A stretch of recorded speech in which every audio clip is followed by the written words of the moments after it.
What's up, guys? This is PP McGuire. So what we have here today is Dragon Age Inquisition, and in case you're wondering why I'm not recording with OBS, it's because I wanted to address an issue that I can't otherwise address with OBS, and that is dual core. Dragon Age Inquisition does not like dual cores, and by dual core I mean true dual core, as in no HT, strictly dual core. Now, as you can see, 680, and with two cores active and HT on, as you can see here, two cores.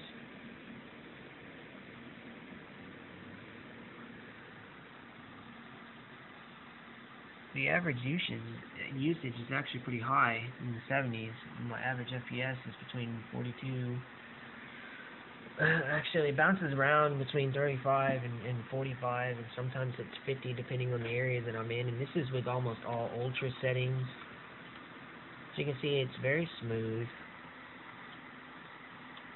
No real issues, even though the FPS is lower.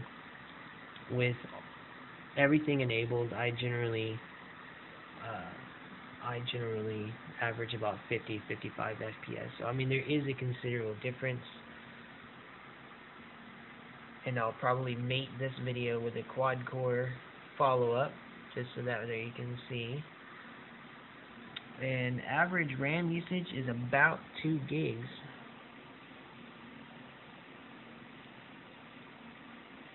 And as you can see, after I'm loaded, that's my usage there, because I have a lot of background processes, and that's about 2 gig right there for the game to be using.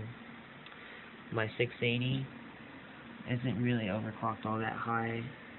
My boost is 1280, and since I run a modified BIOS, it stays at 1280 stable. And that's about it. Can't really talk on gameplay much or graphics or anything like that, because I really haven't had the time to play the game much with my new job. But alright, after this you will have the quad core follow up, and that's quad core no HT. We're back, and as you can see, I'll show you this first. 4 real cores, 4 threads, about the same usage. Again, I'll show you, about 2 gig usage. And what is that? FPS is lower. I mean, overall experience is still smooth, but remember, we were getting into the 40s. Well, here we go. Basically the same CPU usage. Haven't changed the settings at all. So the thing that we can conclude here is that it's not going to matter if you have an i5 or an i3. If you have basically a Haswell i3 or an i5 clocked about the same speed, then you're going to have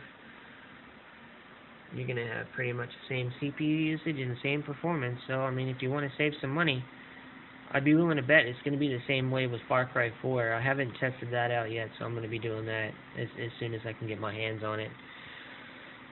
And I'll show you my settings real quick so you can see what I'm using for settings.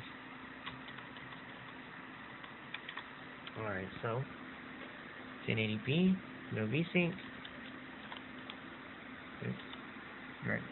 DirectX 11. No, don't confirm changes. I'm an idiot. Resolution 100. Mesh Ultra. Tessellation Ultra. Texture Faded Touch. Shadow at medium. Terrain Ultra. Vegetation medium. Water Ultra. I turned all that crap off. I hate depth of field and blur. Ambient occlusion. Full. High effects quality. I don't like blurry anti-aliasing, so I'm using 2x MSAA, and it's about the frame rate I get. No difference between having the 6 cores in HT. For some reason, it's not giving me the frames I usually have, but I mean, as you can see, it's so smooth. I don't know if you can tell from the crappy camera I'm using, but it is smooth. So, I figure, do what you want to do.